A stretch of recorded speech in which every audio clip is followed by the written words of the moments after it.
Une photo de famille sur les marches de la mairie de Versailles rassemblait ce lundi soir des élus du département, mais aussi les membres de différentes communautés religieuses pour apporter leur soutien aux chrétiens d'Orient persécutés en Irak et répondre à l'appel de la députée yvelinoise Valérie Pécresse qui souhaite, dit-elle, faire un pont humanitaire. Faire un appel humanitaire à la solidarité des Yvelinois. Cet appel, j'ai demandé à tous les parlementaires du groupe sur les chrétiens d'Orient que j'anime à l'Assemblée nationale de le relayer dans leur département. C'est-à-dire qu'en fait c'est un appel yvelinois, mais il y a 100 appels aujourd'hui qui sont lancés dans tous les départements de France. L'idée c'est de collecter des dons, de les envoyer à des associations qui ont pignon sur rue, l'Œuvre d'Orient, la Croix-Rouge, le Secours catholique.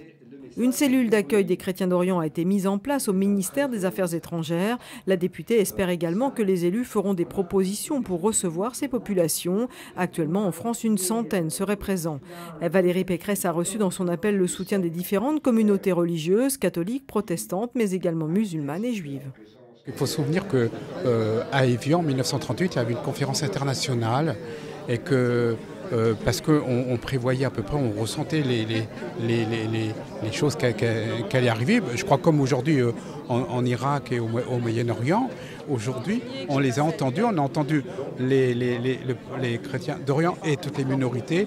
Et je crois que grâce à la réunion, grâce à Madame Pécresse, eh bien écoutez, peut-être que cette fois-ci, au moins les choses se dérouleront mieux. Le premier devoir dans la foi et la foi dans le devoir. À partir du moment où une entité, quelle que soit, est menacée, il est clair que par conviction, le musulman va se déterminer. C'est l'éclairage de sa foi.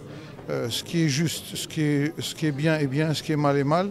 Nous devons dénoncer le mal ou l'injustice là où elle est. C'est un sujet qui nous intéresse tous et qui nous concerne tous, parce que la liberté religieuse, la liberté tout simplement de vivre sur la terre, le pays sur lequel on habite depuis des millénaires, depuis des années, peu importe, cette liberté fondamentale, nous avons le devoir et le désir de la sauvegarder.